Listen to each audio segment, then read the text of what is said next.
Quiero que me puedan acompañar a la palabra del Señor, a Filipenses capítulo 4. Es el texto en el que el día de hoy estaremos meditando. Filipenses capítulo 4,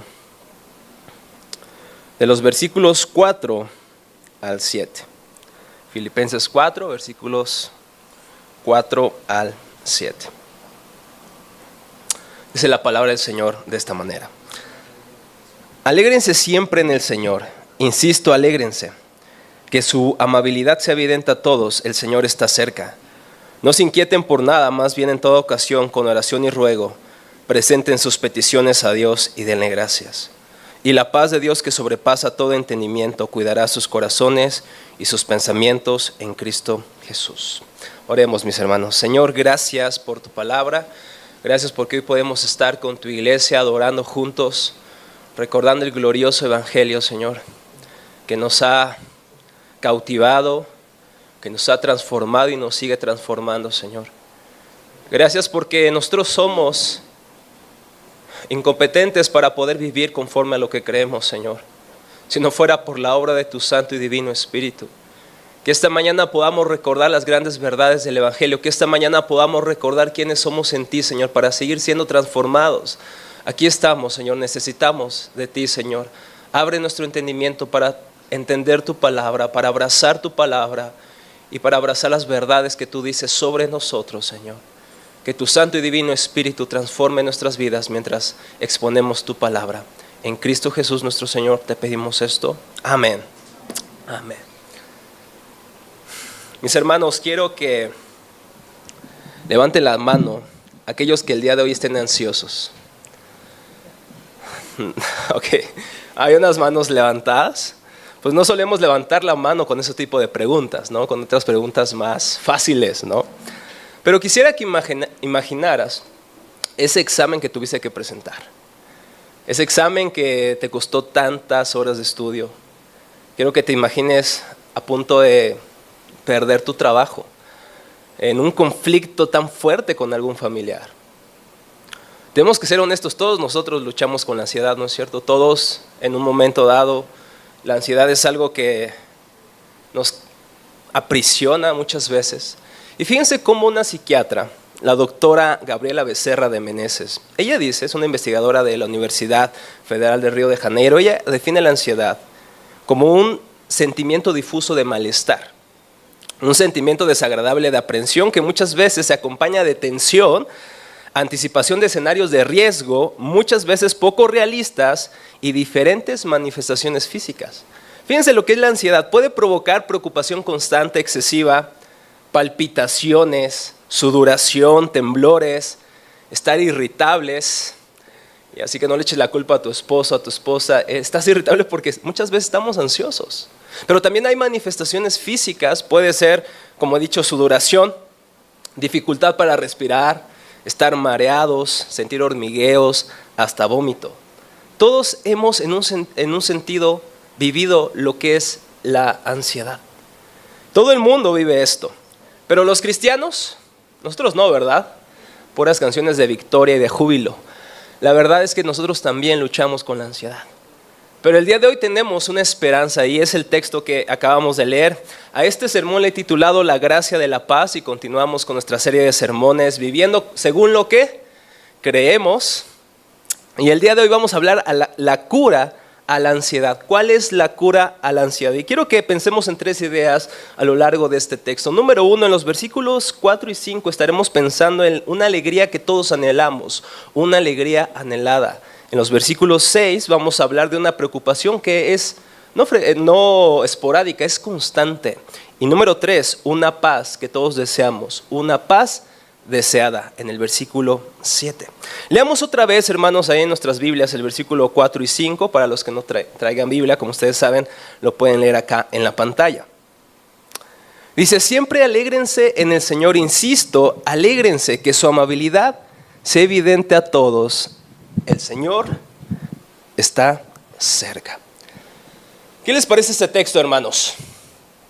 Pablo, adivinen dónde está mientras escribe esto. Está en una mansión, en un penthouse. ¿Dónde está? Está en la cárcel. Y en la cárcel, él dice, alégrense. Yo honestamente nunca he estado en la cárcel, pero si yo estuviera, creo que lo último que yo dijera a mi esposa desde la cárcel, oye, esposa, alégrate, estoy en la cárcel. Es algo como un poco contradictorio. Y la Reina Valera, una traducción que hemos usado también, la traduce de la siguiente manera: regocijaos siempre en el Señor. Otra vez les digo, regocíjense. O sea, Pablo no está solamente dándoles un consejo, les está dando un imperativo, alégrense. Ahora, cuando entendemos la vida de los filipenses, nos damos cuenta que cuando Pablo le escribe esa carta están pasando conflictos muy, muy serios, desde persecución hasta conflictos, divisiones dentro de la iglesia. Y en medio de esos problemas le dice, alégrense. La pregunta es, ¿acaso un cristiano puede alegrarse en medio de los problemas? ¿No es cuando menos nos dan ganas de alegrarnos? ¿O menos sentimos alegría, honestamente? La respuesta, ¿cuál es? ¿Podemos sentir esa alegría o no? Pablo dice, alégrense. En medio de la cárcel, a una audiencia que está en medio de conflictos, pueden alegrarse. Fíjense lo que dice un comentarista presbiteriano por excelencia y quien tradujera, por cierto, el Apocalipsis a la nueva traducción, a la nueva versión internacional, que es la versión que usamos. Él dice que el cristiano puede gozarse interiormente cuando exteriormente todo es oscuro y sombrío. ¿Por qué razón? Dice, porque se goza en el Señor. Esto es a causa de que estamos unidos, ¿a quién, hermanos? A Cristo Jesús. Fruto de cuyo espíritu, ¿cuál es uno de los frutos del Espíritu Santo?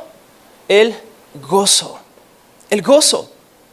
Y fíjense lo que continúa diciendo el autor. Esto es natural porque en y por Cristo todas las cosas, incluso aquellas que parecen más adversas, cooperan para nuestro bien.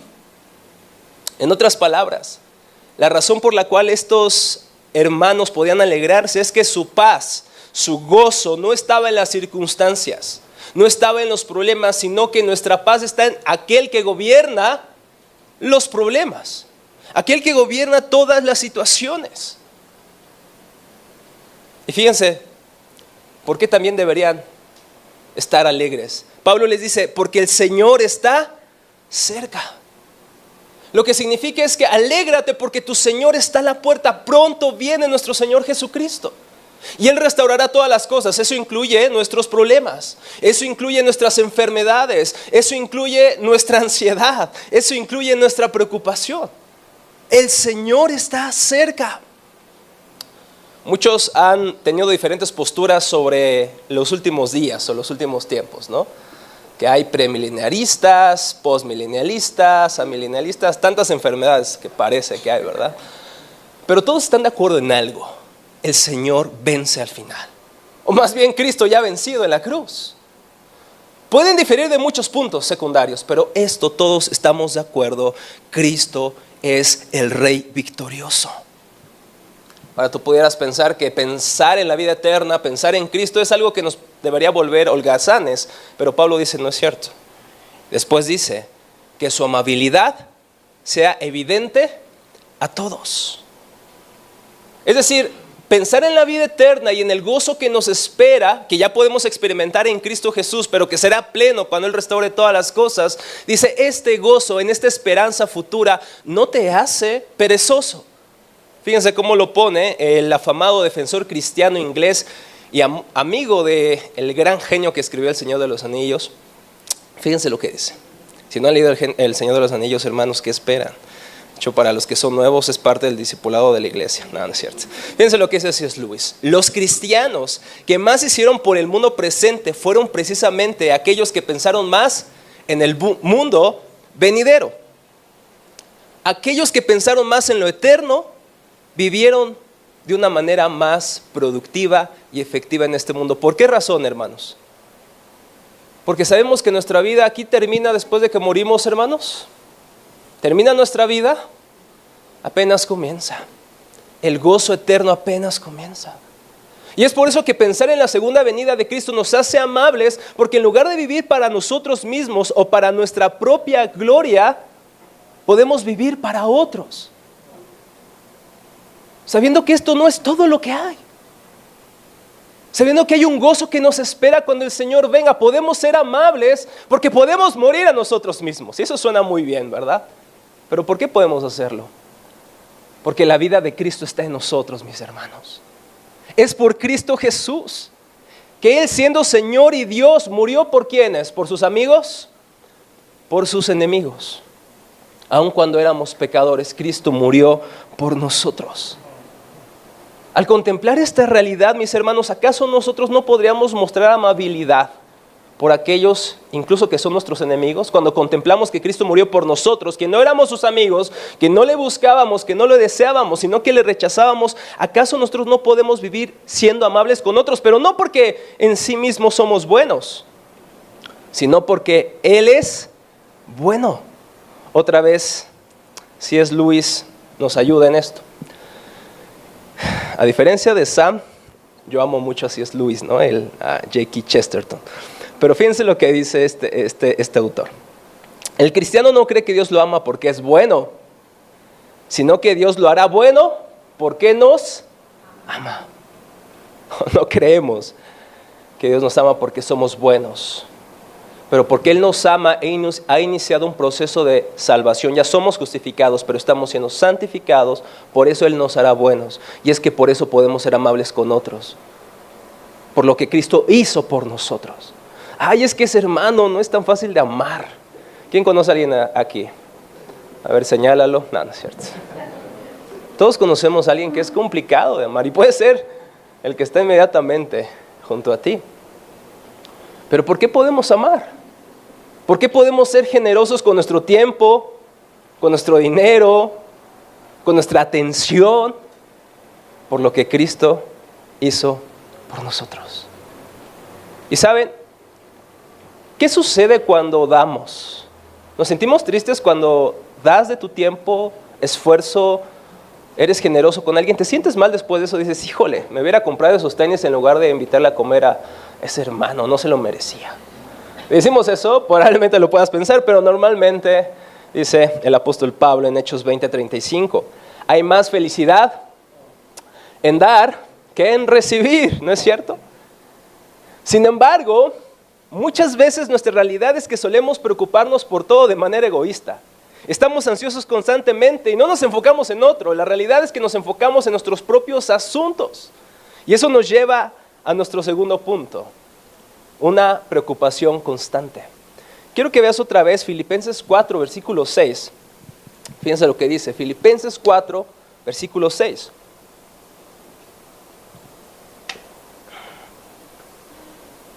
Dice, no se preocupen por nada. ¿Qué les parece, hermanos? ¿Quién dice amén? No se preocupen por nada o por nada estén afanosos. Más bien en toda ocasión, con oración y ruego, presenten sus peticiones a Dios y denle gracias. Pablo conoce perfectamente su corazón. Conoce el de su audiencia, los filipenses, y sabes, también conoce el nuestro. Él dice, por nada estén afanosos. Esta palabra puede significar, no estén llenos de ansiedad, preocupados, inquietos. Y espero que no malinterpretemos al apóstol Pablo. Él no está diciendo que está mal preocuparnos, puesto que vivimos en un mundo color de rosa. No, vivimos en un mundo caído. Es natural preocuparnos, eso es imposible no hacerlo. Por ejemplo, te llega un diagnóstico sobre algún familiar o sobre tu propia salud que no es como el que tú esperas. Te preocupas. Hay un recorte en el personal en nuestra empresa, nos preocupamos. Es algo que no podemos escapar. Y si tú ves a alguien preocupado, lo peor que puedes hacer es llegar con él y decirle, no te preocupes, es como, ayúdate que yo te ayudaré. No le ayuda absolutamente en nada. Sin embargo, Pablo lo que está diciéndonos es que no pongamos una atención exagerada en aquellas cosas que nos preocupan. No está condenando la preocupación.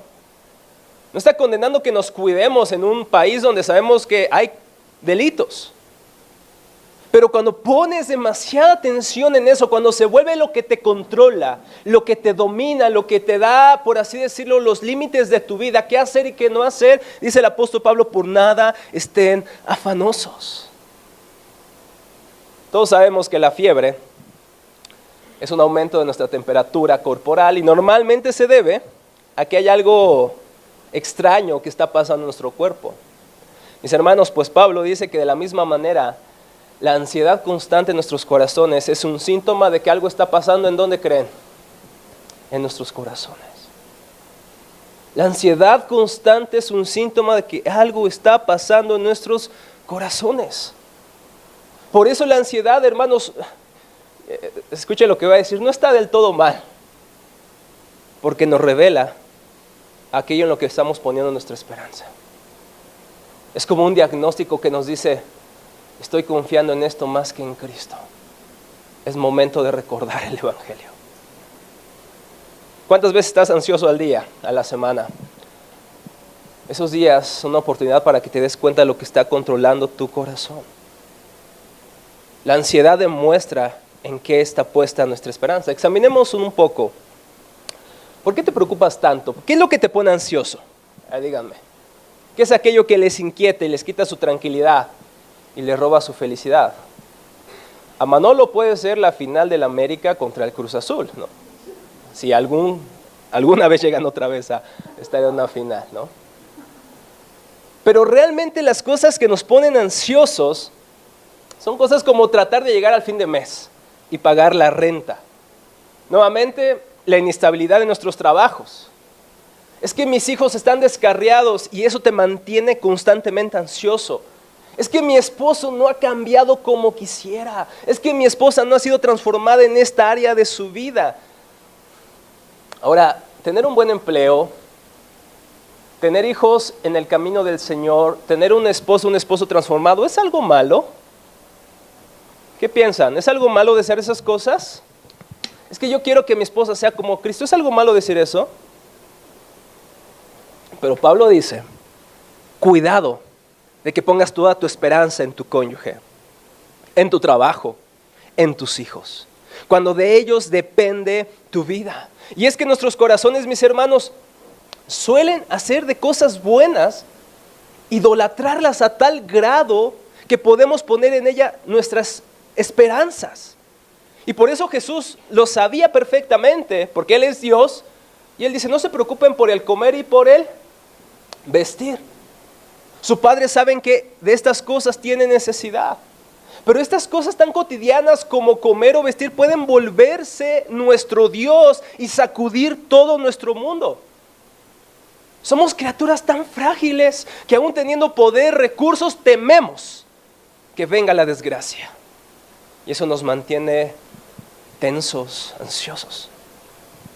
Hay una serie que me gusta bastante, aunque mi esposa la odia. No la odias, pero no le gusta tanto. Es de un empresario, un gran empresario que tiene control de una empresa gigantesca, tantos recursos.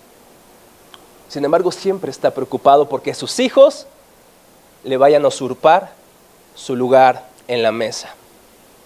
Y sus hijos siempre están ansiosos por ganar la aprobación de su padre. La serie se trata de eso. Ahora, el tema es esa en toda la serie. ¿Por qué me quedé viendo toda la serie? Y ya 2 veces. No sé si ya pequé, ¿no? ¿Sabes? Porque me pude ver. No en que soy un millonario, ¿verdad? Pero me pude ver en cómo es nuestros corazones. Solemos preocuparnos por cosas que, aunque son importantes, no son lo más importante.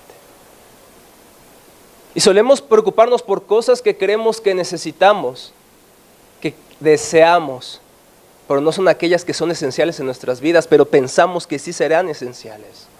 Pensamos que eso sí lo necesitamos. Así que la preocupación tiene que ver con algo más profundo que no tener lo esencial. Tiene que ver con aquello que decimos, si yo tan solo tuviera eso, entonces yo sería feliz. Eso es tu ídolo. Eso es lo que te pone ansioso. Por ejemplo, mis hermanos, ¿por qué nos enoja tanto cuando nos critican? ¿Será porque sencillamente esto está mal? ¿Que nos critiquen? ¿Está mal la crítica, sí o no? Depende, ¿verdad? Si es constructiva. Pero si es destructiva, ¿por qué nos pone tan tensos y nos da tanta ansiedad? ¿En dónde está puesta nuestra esperanza, hermanos?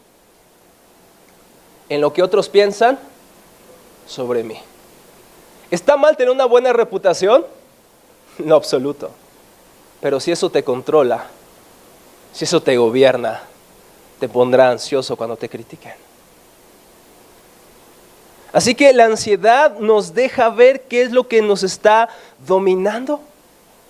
Y es por eso que ponemos nuestra esperanza en el Señor, pero probablemente aquí alguien no sea cristiano y digas, yo no soy como esos charlatanes cristianos que ponen su esperanza en un Dios de hadas. Yo no creo nada de eso. Yo no tengo que buscar paz en otra cosa. Déjame decirte que has puesto tu paz en otras cosas, aunque no en el Dios bíblico. En tu dinero, en tu poder, en tu belleza, en tu fama, todo eso. Todo eso funciona como tu Dios y no hay nadie que no tenga un Dios. Como dijo el gran poeta griego Homero, todos los humanos tienen necesidad de los dioses. Todos buscamos algo en lo cual poner nuestra esperanza. Así que ya sea que seas cristiano o seas un creyente, todos solemos poner en algo más que en Cristo nuestra esperanza. Mis hermanos, la realidad es que la mayoría de nuestra ansiedad no es más que la evidente incredulidad que tenemos de Dios. Nos ansiamos constantemente o tenemos ansiedad y preocupación porque hemos dejado que Cristo es suficiente. Hemos dejado de creer que Cristo es suficiente, que Él es suficiente. No está mal preocuparte, pero ¿qué harás con esa preocupación? Cierto psicólogo levantó una vez un vaso de agua, imagínense que es un vaso de agua, y le dijo se iba a preguntar algo a sus alumnos. Y ellos esperaban la típica pregunta de si el vaso está medio lleno, medio vacío, pero no preguntó eso. Para su sorpresa, él preguntó, ¿cuánto creen que pesa este vaso? ¿Cuánto creen, hermanos, que pesa? Échenle. Pues está un poquito pesado, la verdad, pero vamos a ponerle medio kilo, ¿no? Para que vean, hago brazo cuando estoy tomando café, hermanos. Y dijo este psicólogo, el peso absolutamente no es importante. Dice, el problema es que un minuto no es problema de sostenerlo. Una hora, ¿cómo nos sentiremos? Ni el fortachón más fortachón, ni el musculoso más musculoso pudiera aguantar más de una hora, un día. Y fíjense lo que después de esto dijo el psicólogo. Las preocupaciones son como este vaso de agua. Si piensas en ellas, en un rato no pasa nada.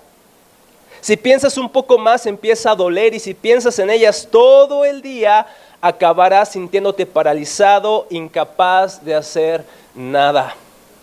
No está mal preocuparte. Es cuando volteamos a eso que no tenemos o que estamos preocupados por perderlo y pensamos más en eso que en Cristo. Las preocupaciones en un sentido muy real, mis hermanos, son el dar una constante atención a algo que sí debería tenerla, pero no de manera idolátrica. Pero Jesús dice, ¿quién de ustedes, y díganme ustedes, hermanos, quién de ustedes podrá, por mucho que se afane, añadir medio metro a su estatura? ¿Quién? ¿Quién? Híjole, me van a correr el trabajo. ¿Quién por pensar eso le dieron un nuevo puesto? ¿O lo ascendieron? Es que mi esposo, y te preocupas tanto por tu esposo. ¿Quién de ustedes por preocuparse tanto, de repente su esposo es santo? Por más que se afanen, dice Jesús, por más que se afanen. La pregunta, mis hermanos, es ¿qué haremos entonces con nuestra preocupación? Todos deseamos paz, ¿están de acuerdo? Todos deseamos un día en que ya no tengamos preocupaciones. Hasta el ateo más ateo que conozcas. Hasta la persona que diga, no, yo no creo en nada que mis ojos no puedan ver. Sin embargo, desea algo que no puede ver ni comprobar, que es la paz. La pregunta es, ¿dónde la hallamos? Y Pablo contesta. Fíjense, más bien, dice, no se afanen, no se preocupen. Más bien, en toda ocasión, con ruego y oración y ruego, presenten sus peticiones a Dios y denle gracias. Fíjense, la receta medicinal o la medicina, el antídoto contra la ansiedad no es que estemos inactivos, que nos pongamos tensos y resignados como los estoicos. Pues no puedo controlar nada de eso, entonces ni modo, la vida sigue, ni modo. Esa es la respuesta, una resignación estoica. No, Pablo dice que la respuesta es la oración dependiente de Dios. Es como si Pablo nos dijera, no desperdicies tu ansiedad. Ya tienes una ansiedad, ya tienes una preocupación, no la desperdicies. Acércate a tu Padre. Y él usa 3 palabras. Oración, que significa adoración y hacer peticiones, como las que hacemos los días miércoles. Súplica, y esto es como cuando estás en problemas, ¿qué dices? Ayuda por favor, ayuda por favor. No, gritas, ayuda. Eso es lo que dice Pablo. Cuando estás en momento de necesidades, cuando tienes que suplicar a tu Padre. Pero también da una tercera categoría y dice con acción de gracias. ¿Qué implica eso? Que en medio de mis problemas puedo estar agradecido. Con acción de gracias, aunque sí, mis problemas me están ahogando, con acción de gracias. Esa es la respuesta, es el antídoto. Fíjense lo que dice William Hendrickson otra vez. Él dice, el antídoto ideal contra la ansiedad es abrir efusivamente nuestro corazón a Dios. ¿Por qué, hermanos? Podemos hacer esto en medio de la preocupación porque el Padre nos conoce perfectamente y eso debería darnos miedo, ¿están de acuerdo?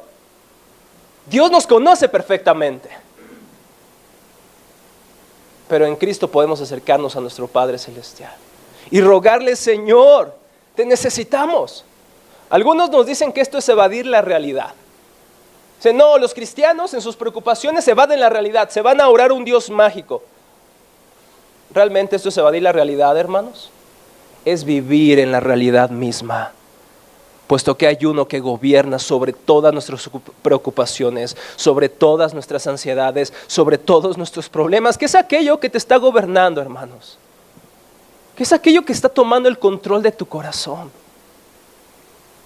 ¿Qué es aquello que te está quitando el sueño? ¿Qué es eso que cuando nadie más te ve te hace derramar lágrimas? ¿Qué es eso que te mantiene inquieto? Mi hermano, el Señor gobierna. El Señor gobierna. Y el Señor te entiende. Porque estamos perdidos. Él envió a lo más precioso que tenía. Es que Dios no sabe, no conoce mis circunstancias. ¿En serio? Quiero que me acompañes a Romanos 8, versículo 38.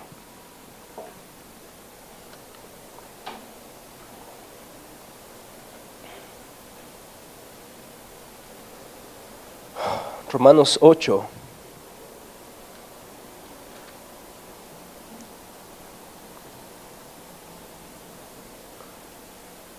Vamos un poquito atrás, perdón, hermanos, el versículo 32, 8:32.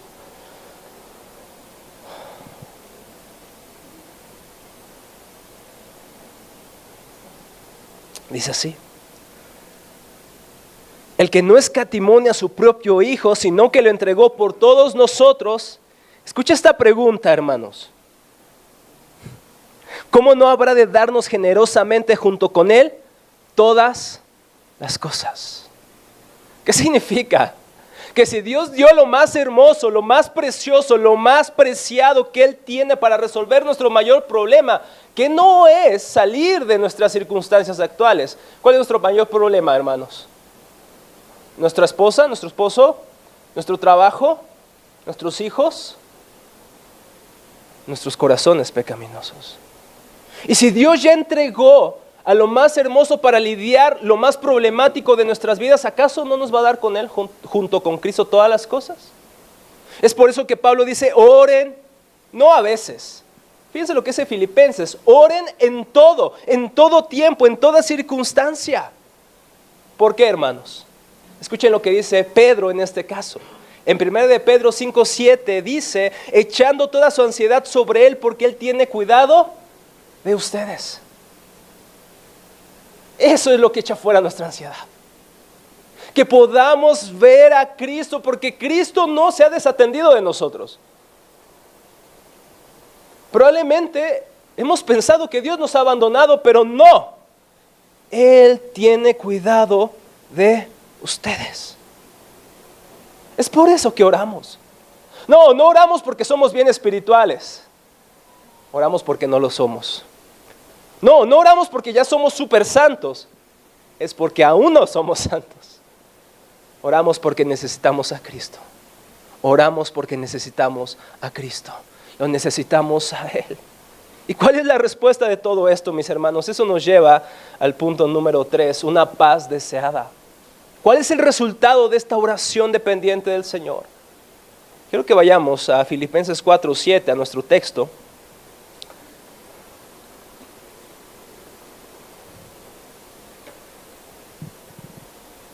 Fíjense lo que dice. Y la paz de Dios, que sobrepasa todo entendimiento, cuidará sus corazones y sus pensamientos en Cristo Jesús. Este texto es maravilloso, hermanos. No deberíamos cansarnos de leerlo. Y la paz de Dios que sobrepasa toda razón, todo nuestro entendimiento, todos nuestros cálculos, cuidará, protegerá sus corazones y pensamientos. Hermanos, pero alguien pudiera preguntar, ¿qué es la paz de Dios? ¿Qué es la paz según el mundo? ¿Cómo obtenemos la paz según la cultura que se opone a Cristo? ¿A través de qué? Ustedes nada saben de eso porque todos vivimos en un monasterio que no sabemos nada de lo que pasa allá afuera. ¿Cómo nos dicen las personas que hallaremos nuestra paz?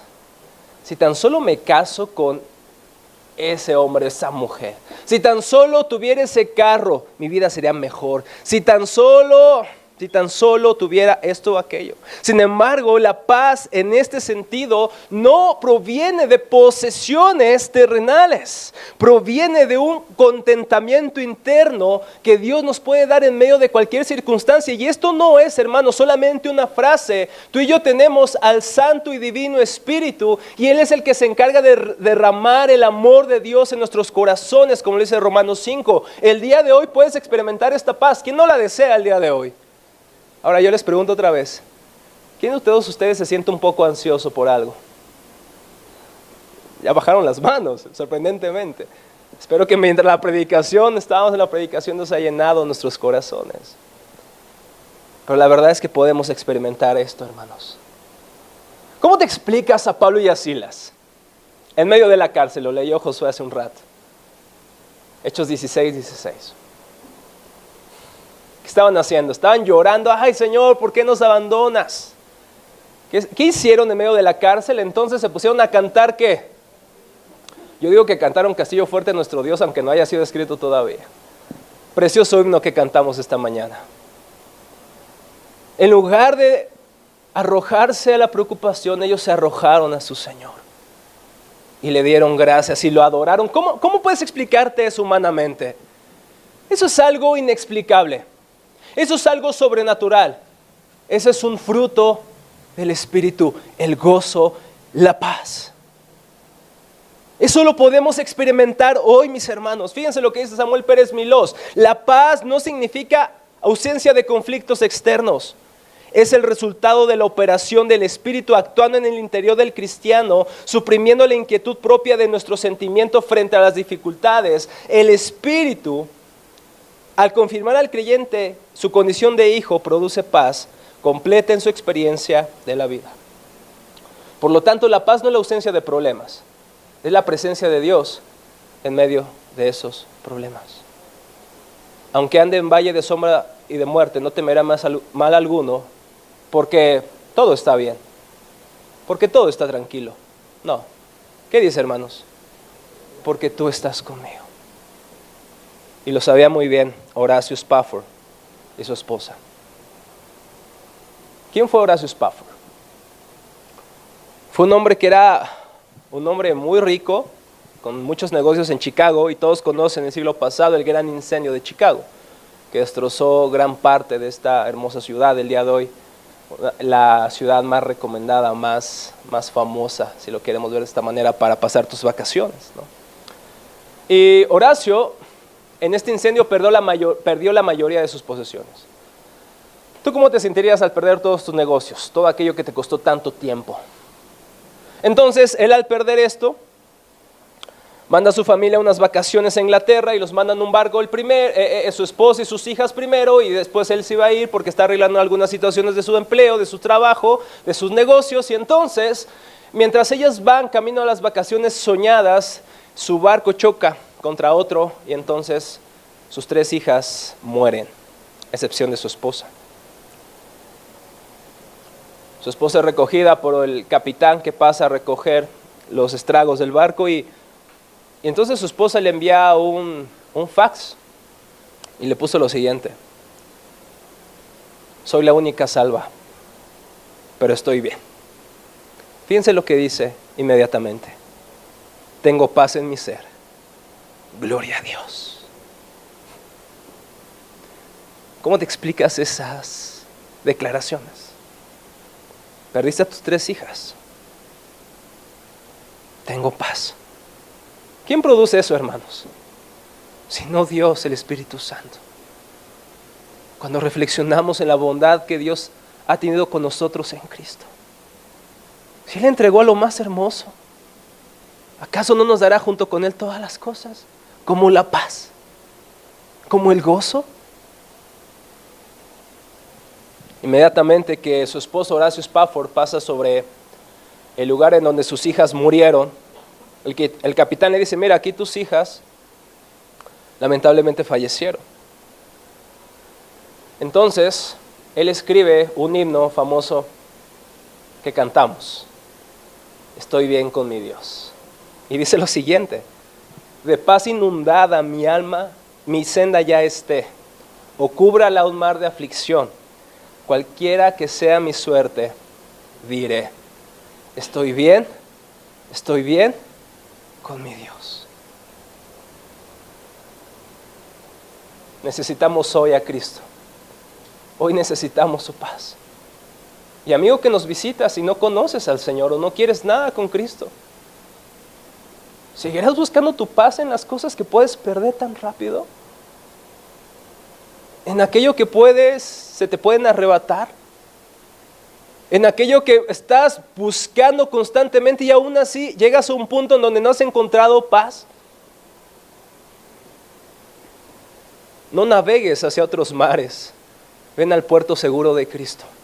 Castillo fuerte es nuestro Dios. Ese es el fundamento de nuestra paz, de nuestro gozo y de toda la vida cristiana. Solamente al poner nuestra esperanza en Cristo es que podemos vivir conforme a lo que creemos. Señor, bendiga su palabra. Señor, gracias Señor.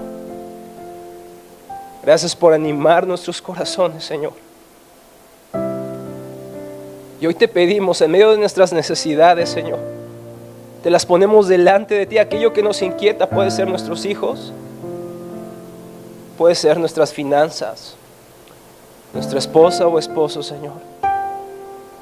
Señor, quisiéramos que las cosas salieran de determinada manera, Señor. Pero si tu voluntad es otra, mi Dios, te damos gracias porque sabemos que tu voluntad siempre es mejor. Siempre es mejor, Señor. Porque tú nos amas. Porque nos has dado lo más hermoso. Señor, recuérdanos hoy a Cristo. Aceptamos tu respuesta, cual sea, Señor. Y hoy oramos, Señor, que no se haga nuestra voluntad, sino la tuya. Y Espíritu de Dios, inunda nuestros corazones de la paz de Cristo, que sobrepasa todo lo que entendemos, todo lo que pensamos. Que hoy, Señor, el Evangelio traiga paz a nuestras almas. Después de todo, tú nos invitaste a los cargados a venir a ti, Señor, y descansar. Hoy necesitamos tu descanso. Hoy te entregamos nuestras preocupaciones y ansiedades, Señor. Y que en medio de ellas tú trabajes en nosotros para hacernos como Cristo Jesús. En su nombre precioso oramos y a ti te damos toda la gloria en Cristo Jesús nuestro Señor. Amén.